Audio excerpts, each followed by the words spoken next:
자, 이제 얘기를 좀 다시 퇴계 예학으로 좀 돌려가지고 제가 말씀드리고 싶은데, 그러니까 아까 그 우리 한 박사님께서 이 논문을 통해서 결론을 내린 것이 역시 이 조선 예학의 그 이 정초자 기초를 놓은 분은 퇴계 선생이다.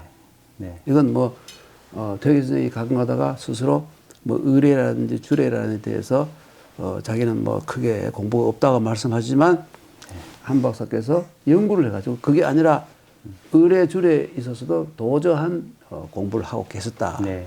겸손으로 한 말씀을 그대로 받아들여가지고 네. 어떤 일부 학자들은 퇴계 선생께서 의례와 주례를 몰랐다는 식으로 했다가 이 한 박사한테 비판을 받은 그런 교수도 있어요. 너무 피상적으로 본 것이죠. 하여튼 퇴계 선생이 그 성리학뿐만 아니라 네. 그 예학에 대해서도 정말 깊은 그 조예를 가지셨고, 그리고 그 한 그 퇴계 선생의 4대 제자 가운데 뭐 8대 제자라고 치기도 하는데 한강 정구 선생, 그분이 퇴계 선생의 예학을 그 긍정적 네. 이 발전적으로 이 받아들인 분이라면 사계 김장생 선생은 이 완전 반대를 위한 반대가 아니라 비판적인 개성자였다. 네. 그러니까 결국은 이 틀은 퇴계 선생이 짠 틀을 그 다시 말하면 뭐 우파 좌파로 내려가는 식으로 해서 결국 이 조선 시대의 예를 발전하는데 그 퇴계 선생이 큰 공로를 가지신 분이다. 이 굉장히 중요한 것을 말씀하실 거예요. 그리고 그 구체적으로 들어가 가지고 그 4대 봉사 있잖아요. 네. 요즘 뭐 아직도 각 지역에서 그 조상의 전통을 좀 지키는 분들은 4대 봉사 고조부까지 4대 동고조 8촌이잖아요. 그렇죠?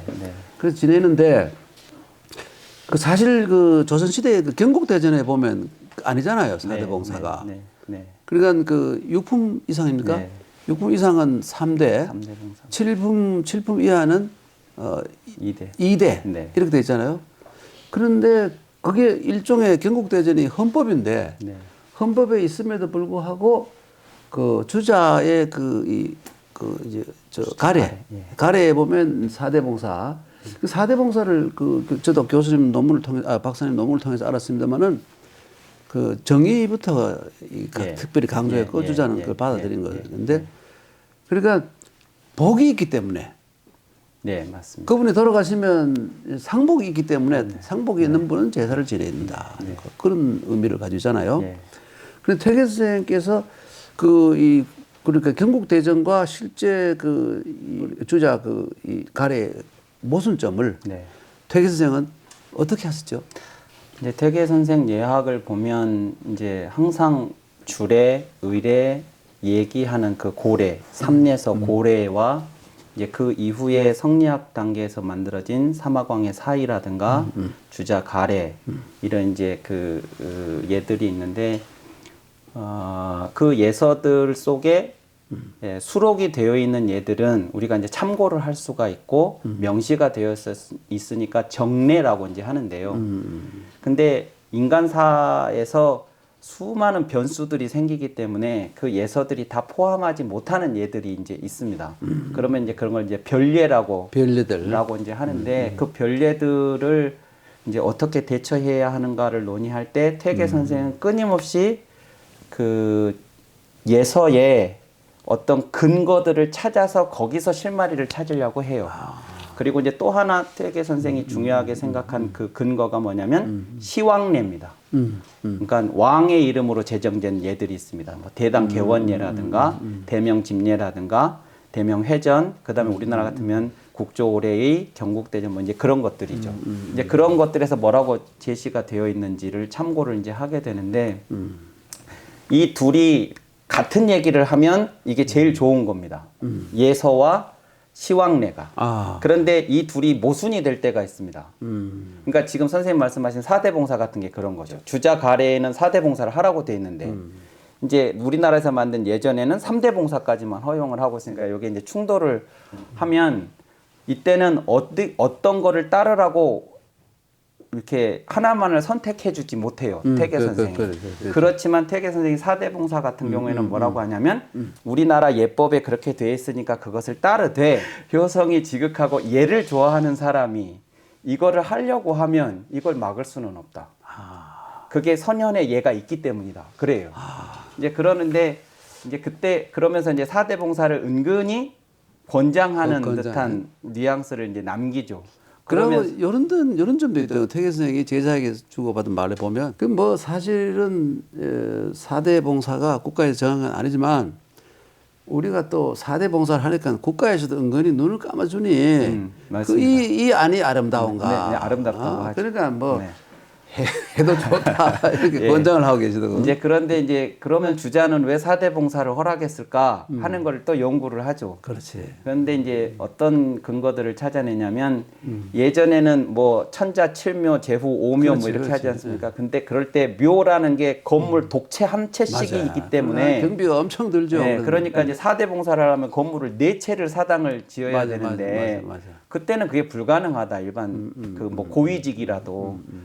그런데 이제 지금에 와서는 송대 이후에는 하나의 건물 안에 감실로 4대를 모시기 때문에 그때 우려했던 부분이 없다는 거예요. 그렇지. 그러니까 이제 해소가 된 거고 그 문제는 그 다음에 이제 정자가 얘기했던 고조에게 상복이 있으면 나하고 이게 친연성을 확인하는 건데 맞아요. 왜 그분에 대한 나의 애틋함이 없을 거라고 할 수 있냐. 그러니 4대 봉사를 하는 것이 합당하다. 이제 그런 논리들로 세계도 이제 설득을 하죠. 예. 그래서 태계 선생님께서 그 분함을 만들어서 분함요. 예. 분함 만들어서 그 산소 제사보다는 거기서 지내는 거를 더 권장하셨는데 네.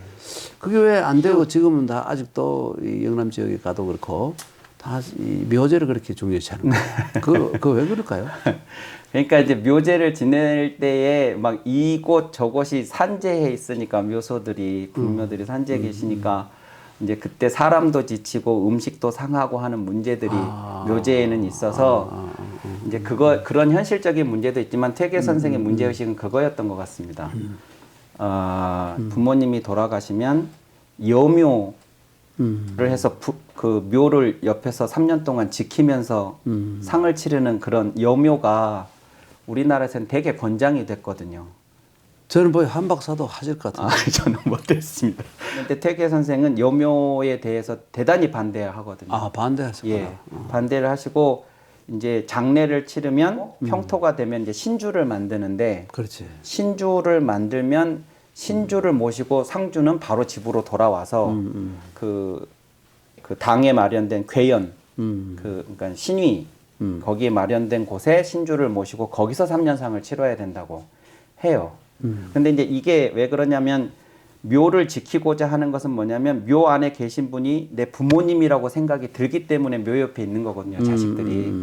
근데 앞으로 우리는 부모나 이분이 조부모가 되거나 증조부가 되거나 그럴 때 묘가 아니라 신주를 중심으로 제례를 지낼 건데 그러면 신주가 만들어지면 이분이 내 아버지고 이분이 내 할아버지고 증조할아버지여야지 묘에서 하는 것은 이게 안 맞다는 거예요. 앞으로의 전체적인 예로 봤을 때.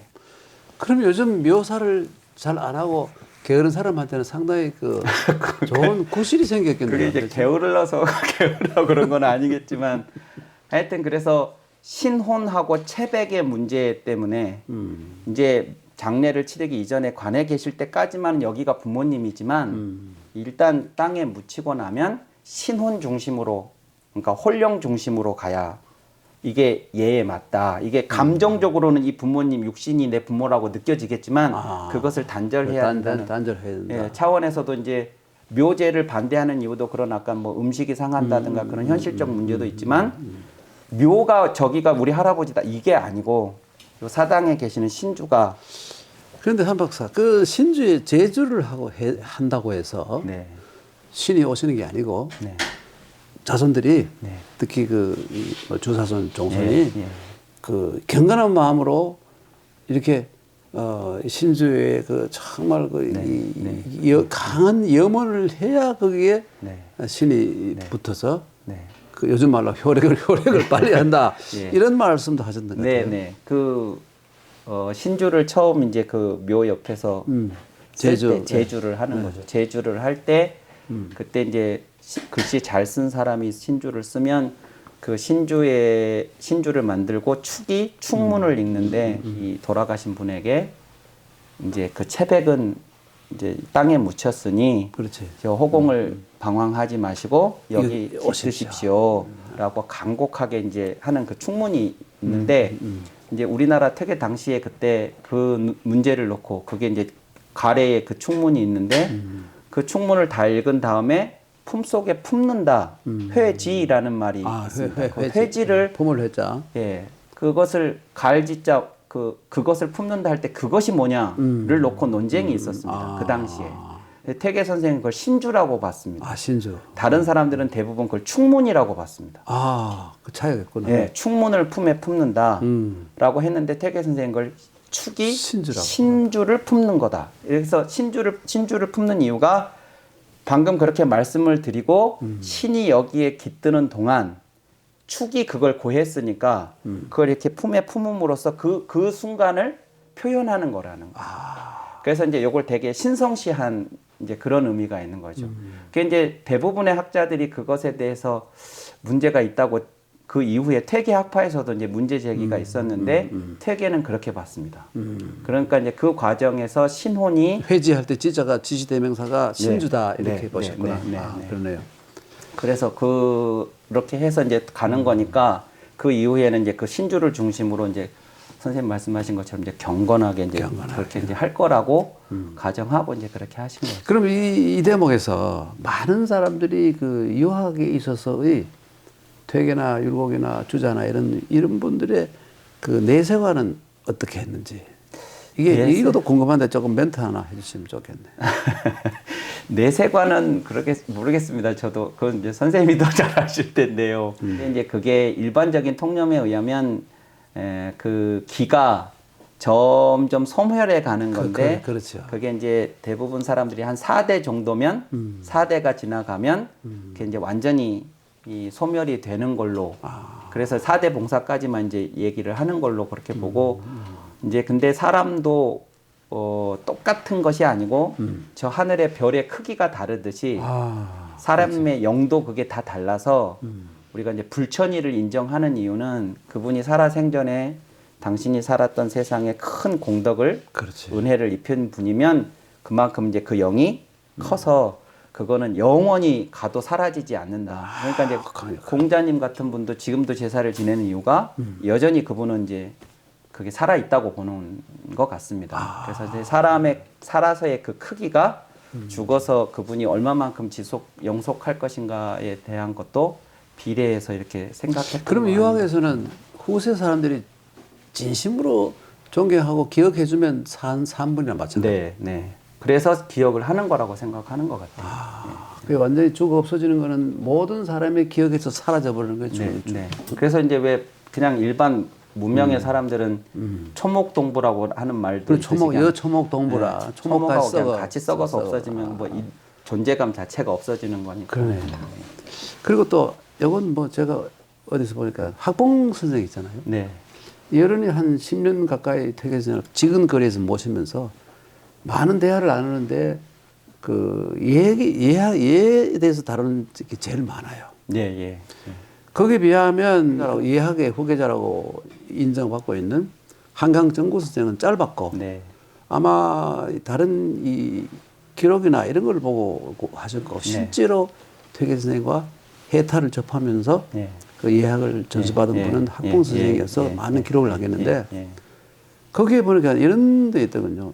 학봉 선생은 좀 강경하고 원칙주의자잖아요. 그래서 조상집에서 요즘 맨날 그 가보니까 사람들이 그 술 먹고 난리 치는데 이 어떻게 그 경건한 그 이 참 자리에서 조상집에 가서 술을 뭐 이거 말이 됩니까? 금주치게 될 거 아닙니까? 그랬더니 그때 퇴계 선생은 좀 절충안을 냈었죠. 그러니까 이제 그 원칙적으로는 그것이 잘못됐다고 얘기를 하시면서도 또 그렇게 먼 길에 찾아온 손님을 그렇다고 아무 대접도 안 하고 보낼 수야 있겠냐 하면서 이제 그런 좀 그러니까 원칙적으로는 사실은 반대하셨는데요. 이제 그것을 그런 의도로 이제 하는 거면 그것까지도 뭐라 할 수는 없는 거 아니냐 이렇게. 퇴계 선생의 예 운영은 굉장히 부드러운. 그랬던 것 같습니다. 그러니까 이제 원칙은 있었습니다. 저 이전에 이제 나온 예학 연구 같은 경우에 보면 퇴계 선생은 그냥 속내를 인정을 했다. 속내를 예, 많이 인정을 했다. 예, 이제 예. 이런 식으로 다들 그렇게 보셨는데 사실은 그 의도를 보면 이런 경우가 있었거든요. 부모님을 합제하는, 그러니까 아버지 기일인데 어머니까지 같이, 그렇지. 또 어머니 그렇죠. 기일에 아버지까지 같이 이렇게 예, 부모를 합제를 하는 거에 대해서 퇴계 선생은 거부합니다. 따로. 특히 어머니 제사에 아버지가 오셔서 같이 제사 지내는 건 그건 더 반대를 해요. 그런데 그것이 잘못됐다고 이제 제자들한테 얘기를 하면서 근데 나도 그걸 못 고친다. 나도 못 왜냐하면 고친다. 우리 집안의 어른들이 다 지금 그렇게 지내고 있는데 내가 그러지 말라고 할 수가 없다. 그래서 그거를 고치지는 못하지만 나 이후에는 그렇게 하지 말라고 이제 그렇게 자식들한테는 얘기를 한다. 그러니까 이제 원칙은 그렇게 하면 안 된다는 원칙은 분명한데 이 예를 시행하자고 문제를 일으키면 가정 안에서 이거는 또 다른 문제니까 과격하게 그걸 그냥 맞다고 관철시키는 것만이 능사가 아니라 이거를 천천히 바꿔가는 방식으로 해야 한다는 측면에서 그게 좀 온건해 보이는 건 한데 원칙은 뚜렷한 거죠. 무조건 그냥 세속 따라가자 그 얘기가 아니라 안 되는 건 절대로 안 되고 그래서 속내에 대해서도 퇴계 선생은 좀 구분을 합니다. 과한 속내와 후한 속내를 그러니까 어찌 보면 비슷한 겁니다. 정도가 좀 넘어선다는 측면에서는 과하거나 후하다가 비슷한데 얘라는 건 같은 값이면 후하게 하는 게 좋다. 근데 그게 원칙에 어긋나지 않을 때이고 과한 건 원칙을 무시하고 그냥 하는 거니까 그거는 구분해야 된다고 해서 과한 속내에 대해서는 절대로 안 된다고 하고 후한 속내는 인정해 주는 거죠. 아까 그러니까 상가에서 이렇게 손님을 대접하는 그런 거는 과하다기보다 후한 원칙은 조금 있으니까. 역시 참 예. 퇴계 선생은 이정 가운데서 네. 그 형님하고 비슷한 것 같아요. 네. 동생하고는 조금 주자하고 다르고. 융통성이죠. 근데 퇴계 선생의 이 예학은 결국은 그 당시에 퇴계 선생 제자 가운데 한 분이던 그 농은 그 조진 선생, 예. 그분이 퇴계 상제례 단문 이거를 지으면서부터 이제 시작된 것 같아요. 그렇죠? 예. 보니까 뭐 책에도 있습니다만은 이 농은 선생은 퇴계 선생과 아주 절친인 조사수의 이 집안 사람이고 퇴계 선생의 그 제자이기도 한데 하여튼 이때부터 퇴계의 그 예학이 알려지고 되고 이렇게 시작된. 그 퇴계 선생 상제례 단문이 우리나라 조선 예학에서는 아주 중요한 참고서였습니다. 아주 중요한 참고서죠. 근데 그게 퇴계 선생이 직접 그 상제례든 뭐 예학에 관해서 저서를 남긴 게 없습니다. 그렇죠. 따로 저서를 남긴 게 없는데 이제 그 제자들이 나중에 이제 실제 상제례를 이제 치러야 되니까 그렇죠. 이걸 이제 참고를 해야 돼서 이제 조진이 농은이 이제 그 문집 안에서 상제례와 관련된 것들을 누군가가 질문하면 퇴계 선생이 답을 한 걸 이제 모아서 엮은 책인데요. 그 김치려라는 제자가 끝까지 퇴계 선생한테 그 모셨던 그 김치려가 예의라고 하는 그러니까 책이 있었는지 아니면 그냥 그 주제를 말한 건지 모르겠는데 예와 의시무자 그런 거를 이제 책을 하나 만들었습니다. 그래가지고 퇴계 선생님한테 그 말하자면 검증을 해달라고 그걸 이제 보냈는데 퇴계 선생이 호되게 비판을 하죠. 아끼는 제자한테 꾸지람 하셨구나. 그래 왜 그러냐 그러면 예를 교정한다는 건 또 예를 제정한다는 건 어떤 학자 한 사람이 할 수 있는 게 아니라 왕처럼 위를 가진 사람이거나 아니면 성현처럼 그런 학식과 덕망을 가진 사람. 그래서 모두가 추앙할 수 있는 사람이 해야지 우리 같은 학자가 해서는 안 된다. 이렇게 참 겸손한 분이. 근데 제가 보기에는 이제 그렇게 한 이유가 마지막에 그 김치려한테 그런 얘기를 하면서 마지막에 뭐라고 하냐면 사화할 때 화 있지 않습니까? 화기가 화의 깃틀이 이 화. 화의 깃틀이 화. 예, 이런 짓을 하려고 하면 이게 화의 기틀이 잠복해 있다. 화기가 참. 예, 그런 얘기를 하십니다. 그러니까 어휴, 겁납니다. 예. 이거잖아, 이거. 그렇습니다. 화기. 네. 어휴. 그러니까 그 얘기를 한 게 왜 그런가 싶으니까 이제 퇴계 선생 당신도 그 사화의 경험이 있고 형님이 돌아가시고 하는 형님이 억울하게. 그리고 이제 또 퇴계가 몹시 안타까워했던 그 정암 선생. 김효사화 정암 예, 선생. 정암 이후 그분들이 막 예대로 해보려고 막 향약도 막 강제적으로 막 시행을 하려고 하고 아주 이제 그 과격한 일종의 좀 과격한 좀 급진적인 그런 것들을 하다가 그냥 일망타진이 돼가지고 그냥 선비들의 좀 심하게 얘기하면 이제 씨가 마른 이제 그런 그렇지, 경험을 그렇지, 했기 때문에 퇴계 선생님 그것에 대한 우려가 있으셨던 것 같아요. 그러니까 이제 성리서 이런 거는 상관없는데 예라고 하는 건 좀 더 특수한 그 사회 규범에 관한 이야기니까 좀 조심하셨던 것 같고요. 그 이어른 머릿속에 재래 자각은 성인들 예, 그 최고 지도만 하는 것이다. 이게 좀 있었겠죠. 예, 그런 것도 있고 그런 현실적인 그런 트라우마도 좀 있었던 것 같고요. 그래서 이제 스스로는 예서를 편집하지 않으셨는데 예에 대한 많은 교육과 그다음에 이제 문답이 있어서 그걸 이제 감출 수가 없어서 이제 상결의 단문 같은 걸로 만들어지고 그 뒤에 이제 더 많은 책들. 예, 박사님, 퇴계 선생님께서 돌아가실 때의 상황을 보면 그때가 이제 몸이 상당히 좀 불편하고 노쇠하고 이런 상황인데 종갓집에서 제사가 있었잖아요. 네. 그까지 또 이 참 북풍 한 소리 몰아치는데 그까지 가셔야 되거든. 안 가도 되거든 사실. 네. 아플 때는 70인치. 그런데도 이 어른이 나는 절대로 제사에 빠지면 안 된다 해가지고 가셨다가 요즘 말로 하면 독감이 걸리신 거예요. 네. 그리고 돌아오셔서 결국 돌아가시잖아요. 근데 그렇게까지 예를 지켜야 되느냐 하는 이런 의심이 옛날에 좀 있었어요, 제가. 네. 그건 이제 당신 기준이신 것 같아요. 우리가 봤을 때는 그렇게까지 그 노구의 또 병약한 상황에서 맞아요. 그러실 필요가 있었는가 싶지만 당신은 이제 철저했던 거죠. 제여제, 제신, 여신제. 제여제, 제신, 여신제. 예. 그다음에 내가 참여하지 않으면 그건 제사 안 지내는 거다. 오불제제, 부제. 예. 그러니까 이제 내가 좀 아프지만 좀 힘들지만 다녀와야 된다. 이제 이런 그러니까 그런 분들은 당신 자신을 그렇게 막 아껴야 되는 존재로 생각을 안 하신 게 아닌가.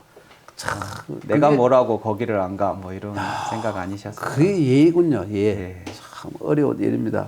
네.